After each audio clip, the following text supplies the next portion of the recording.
independent filmmaker that cannot do an explosion scene, now they could do it with AI. Welcome to Hollywood Reprogrammed, the podcast that explores how independent filmmaking is being revolutionized by artificial intelligence. I'm Maya, and with me today is Kvibe, a director, producer, and all-around filmmaking powerhouse who's been navigating the indie world for years.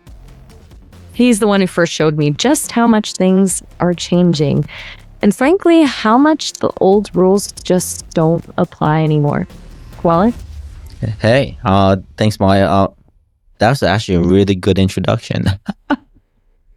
Glad you like it. So, what was the biggest hurdle you faced early on that you think AI could have solved or is now solving? Something that really felt impossible before? You know what? I think that, in my opinion, AI is solving your logistics. It's solving the creatives. Not just the creatives in like taking people's jobs away. It's solving the creatives where people never had an opportunity to create big creatives and now has an opportunity to create something that's interesting for the people that wants to see something that's great. You know, I really feel like, you know, you're going to have different audiences for different things, but like an independent filmmaker that cannot do an explosion scene, now they could do it with AI, you know, and how you do it, how you execute it, that's going to be up to the talent and to the creative. But now with like just a prompt and some vision, you could create something that would have cost millions to do, and so much logistics and so much safety that now you could just do it in the box. I mean, what are your thoughts? That's a really interesting point. It's not about replacing creatives, but expanding access to creative possibilities. It's leveling the playing field in terms of what's technically feasible. So the skill shifts from, say, orchestrating a massive practical effects team to mastering the art of the prompt and then knowing how to refine and integrate the AI-generated elements. It sounds like it frees you up to focus on the storytelling itself, rather than being bogged down in logistical nightmares. But does that also create a different kind of challenge? Like, how do you maintain a consistent vision when you're collaborating with a non-human partner? That's a good question. I feel like it's a not just collaborating with a non-human partner. I think it is about making sure that AI becomes a partner with the filmmaker. Yeah, I feel like AI needs to become a partner with you. So it's not just a tool, but an extension of your creative process, almost like another member of the crew, but one that operates in a completely different way. 100%. 100%. I think that it's I think people gotta realize that it's not a tool anymore. That AI is getting to the point where they are your partner, your host, your confidant, and someone that has a lot of more knowledge, that might have a lot more knowledge to you around the world, but then they rely on the humans to still execute the vision of things. That's a pretty powerful shift in perspective. If AI is a confidant, does that change the ethical considerations too? Like, are there responsibilities that come with collaborating with something that possesses a vast amount of knowledge and potentially biases? What kind of safeguards do filmmakers need to be thinking about? Wow. That's a big question, I know. Yeah, that's a loaded question. I think that I feel like filmmakers, yeah, I mean, from copyrights, ethics, morals, you know, I really feel like there need to be some safeguards. But I also feel like by putting these guardrails in place, that it does restrict the creativity that happens, right? And I get that AI is, you know, we really got to think about this. AI is more than just a creative tool. It's more than just a logistical tool or whatever it is. It's, if you really know how to use AI and you know how to, how to communicate it, you know how to use how the tools are made, and you know how tools are being used for it, and then you identify a problem that you actually have, that AI could actually solve those issues that you couldn't have before, and because you needed to raise money with it. But your investment now is all in knowledge and your know-hows. And so I feel like your ethics come in from what you actually think. If you think it's wrong to do certain things, then it might be wrong. If you're stealing someone else's, I guess, scripts or someone else's ideas, then that's an ethical thing across the board. But if you're using someone else's ideas and then you embellish on it using AI and making it better and stronger, what we call quote unquote remixing it to something else. Now we're in a gray area, and I really feel like we've been remixing in society. That's how we grew our society. We have to learn from each other in order to grow. And what inspired us in music, what inspired us in some scenes and how it gets done, inspires a different type of storytelling. And we're always borrowing each other's ideas and embellishing it and doing something else. So I feel like it could get into this really gray area. But in my opinion, you know what? It is what it is, and I feel like it is going to move society forward, and it is moving society forward, and I feel like people need to understand that. That's a really thoughtful take. You're right. It's not a simple yes or no. It's about intent, about remixing versus outright theft, and about acknowledging the sources of inspiration. And you're touching on a huge point about access to knowledge. And if AI democratizes creativity, does it also democratize the potential for ethical breaches? I mean, if anyone can generate something that looks convincing, how do we ensure accountability and originality? I think we have to protect creators' input 100%, but I also think that creators have to be lenient on creative input.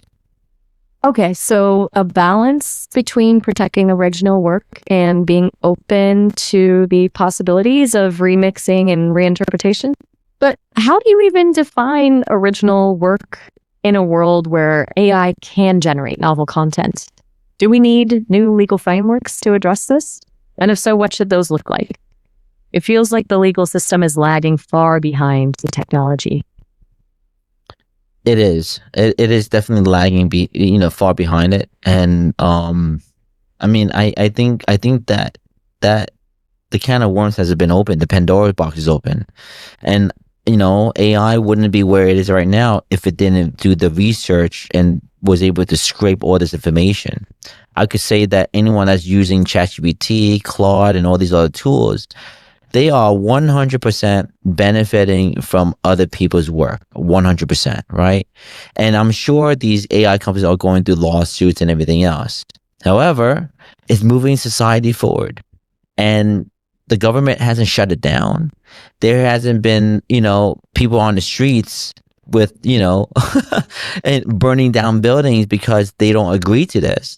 People are using it for their own benefits, and they're accelerating. And yeah, I mean, I feel like people will complain if it hurts them, but yet they still use it for themselves, and in turn, they are also hurting other people because they're using it. So, what gives? You're hitting on such a fascinating paradox, right? Everyone's benefiting, but at what cost? It's almost like we've collectively decided that the potential benefits outweigh the ethical concerns, or maybe we just haven't fully grappled with the consequences yet. And it feels like the legal system is playing catch up, trying to figure out how to regulate something that's evolving at warp speed. What role do you think filmmakers have in navigating this ethical landscape? Should they be actively advocating for regulations or focusing on responsible AI use within their own projects? I mean, I think that right now, the way the current state of filmmaking is, they need to not think about regulations. They need to think about how to make a great movie, how to make it really great that it could actually put people's butts in the box office and make a great movie, right? Because that's what's really lacking at the moment, is that majority of independent filmmakers are not creating the content that is watchable. If you don't create watchable movies, nobody's gonna buy it. Yet those are the same filmmakers that's actually complaining that they're not making any money. And they wonder why, and they will blame other people that they can't get it distributed, and they don't blame themselves for making a bad movie because they don't know it's a bad movie. And so, and but who am I to say what's a bad movie or not? Right? I didn't know Sharknado was going to be something that's going to make $300 million. Who would have thought that Paranormal Activity was going to kill it in the box office, a shot on some camcorder idea, right? And with the genius marketing. I mean, it's so I'm not there to judge that, but I do know that when you look at the industry, that 99% of filmmakers do not make any money, or they lose everything. They lose their investments, and they're not taking responsibility on trying to get the money back. They move on to trying to make another movie, and then what we call is, what I would call that this is the industry of new investors that's always coming back with, always trying to find investors because they always burn their other investor. Then I'm thinking, like, filmmakers has the ability right now to understand the industry because they got all the data they want. They could understand the marketplace, and they could certainly make better movies by understanding the technology. Now, I think that that's what should be the focus on. And they're not focusing on revitalizing and thinking about how to solve issues on how to make a movie that could be sustainable. Wow. That's a really blunt but incredibly honest assessment. It's a harsh truth that making a technically innovative or ethically sound film doesn't matter if nobody wants to watch it. So the focus has to be on quality, on storytelling, on actually connecting with an audience. But it also sounds like you think AI could be a key to breaking that cycle, allowing filmmakers to create more compelling content with limited resources. Is that right? Do you see it as a way to raise the overall quality of any filmmaking, or just a tool to make bad movies slightly less bad?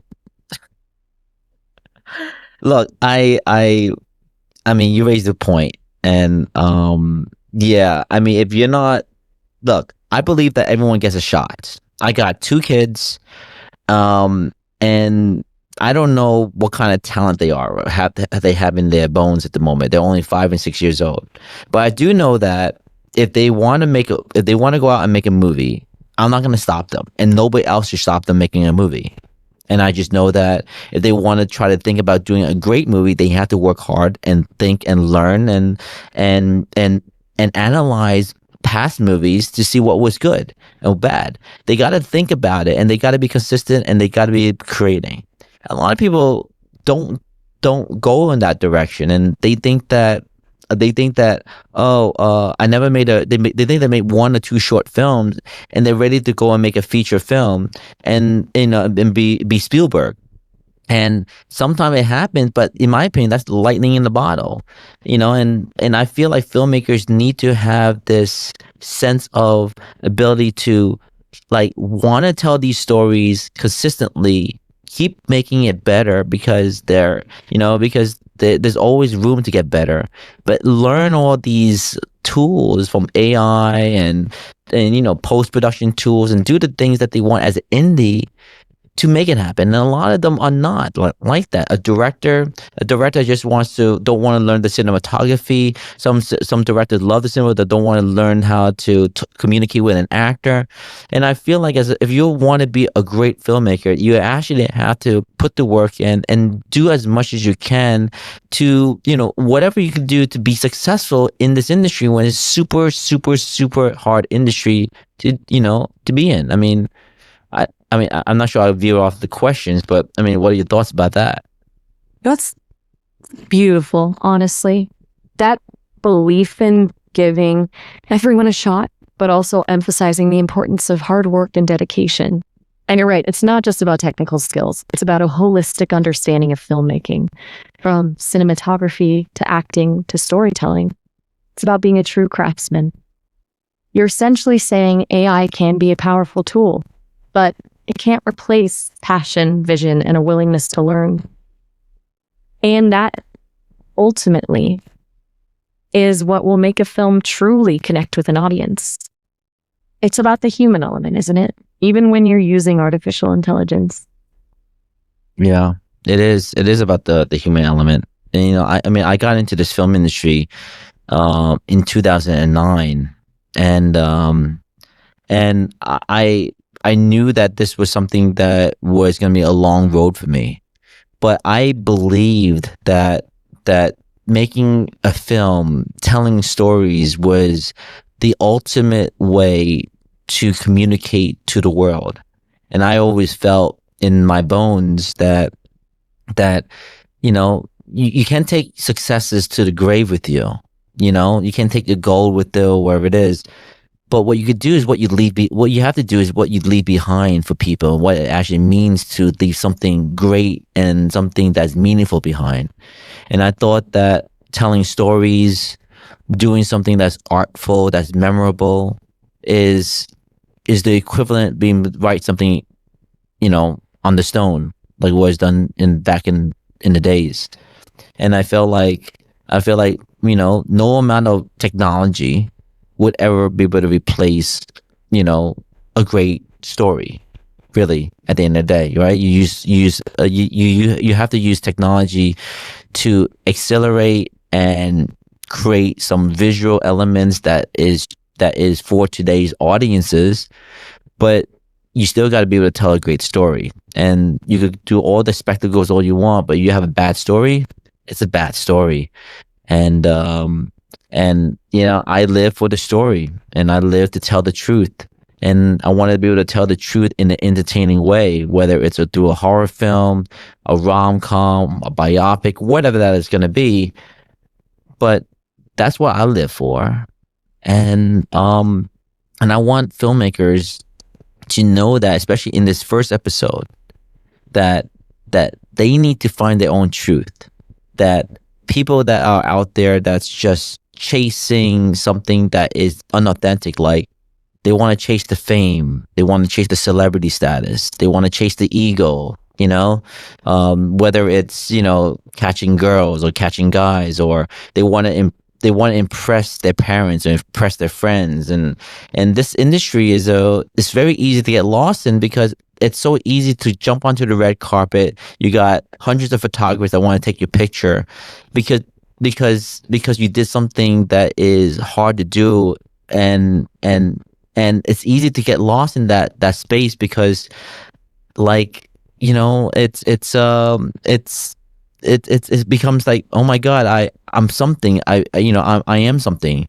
But that at the end of the day, filmmakers got to understand that you are something by creating it. You don't need to go after the spectacles and the red carpets and the recognition. The idea is that you're creating a story that resonates with people, and that's the part that really matters the most. And I think that AI tools and all these tools that's out there to allow you to do that type of stuff, you know, could really should be the driving force.